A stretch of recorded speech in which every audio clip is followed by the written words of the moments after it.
All right, welcome back to Midday. Council Bluffs specialists are treating more than 1,000 trees, hoping to stop the emerald ash borer. It comes as the city of Omaha is responding to the beetle infestation.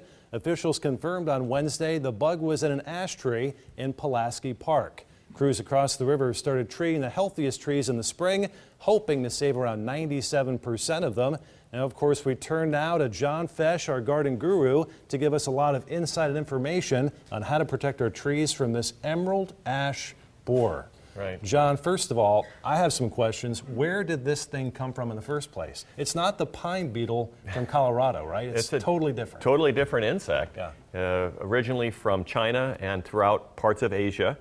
And then it first was found in Detroit and then spread throughout the Great Lakes states. Okay, and we're thinking through shipping crates. Shipping crates, so that's how it initially got into Detroit. It's a major harbor, you know, a major port. Right. And goes on the trucks and starts tracking across America. Red Oak, Iowa, they were infested before. Omaha, they've already taken out, what, 6,000 trees in Iowa, something They're working like that? on it. So is Kansas City and Minneapolis. So it's been around us for a while. So it's just been inevitable that it would get here eventually. Okay, it's here, 15 to 20%. Would you say that's an estimate of ash trees as far as the trees here in Omaha? I would guess, because at one time that was our percentage for our American elm, and then they died out because of Dutch elm disease. People shifted over to silver maple. Again, everyone jumped on that bandwagon. Once that decided that wasn't such a great tree, everyone jumped on green ash. Right. So yeah, 15–20% of the trees, probably. I mean, it's just a rough estimate. Okay. Yeah. Now these beetles are lethal. How do they actually kill the tree? You brought some bark. What do they? How do they do the damage? Well, if the camera will zoom in a little bit, they first start to. These are when they come out. What's highlighted in red is when they come out. The damage, there they are. The damage that they do, right yeah, this right is there. Where they're actually, these are the penetration points. That's right. All right. And then what they do on the inside, right underneath the bark, is where all the water moves on the inside of the tree. Yeah. And they start making these serpentine back and forth feeding channels.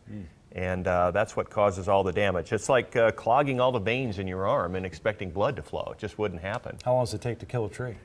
Oh, anywhere between 2 and 3 years on average. It'll go relatively quickly once it becomes infested, and that's why we want people to think about it. There's sort of a 5-step process that we're taking people through. That's the next question. How do we stop this? Yeah, the first thing is to identify you have an ash tree. Now, this is a white ash, the one I'm going to hand you, and then this is a green ash. Okay. So the first thing is identification.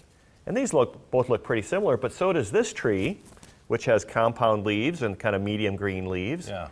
And yet this is not an ash tree. This is a black walnut tree, and it looks very similar. It all looks green to me. Yeah, they all look very similar, and especially to people who don't look at trees a lot. Now, most arborists right away, of course, would know right away. Well, you know what you're doing. Yeah. But somebody like me, I'd just be chopping on every tree in my yard. Right, so we encourage the viewers to stop by our office. We can identify which tree they have, and then go from there. Okay. So you identify your tree. That's step number 1. Step number 2. We'll go through these quickly in 30 seconds. Okay, evaluation of the tree's condition and location. If it's a sturdy tree, that's a good one. The smaller trees, you can get products at garden centers. The larger trees need to be treated by an ISA or NAA arborist.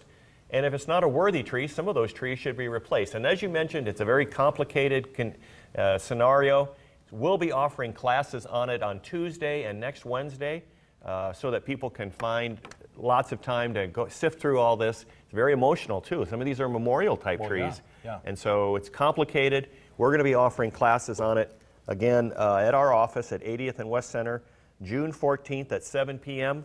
and June 22nd at 9:30 p.m. And the website is quickly? 9:30 a.m., sorry. 9:30 a.m. UNL Extension website, more information there. That's right. John, thank you so much. We appreciate that. You bet.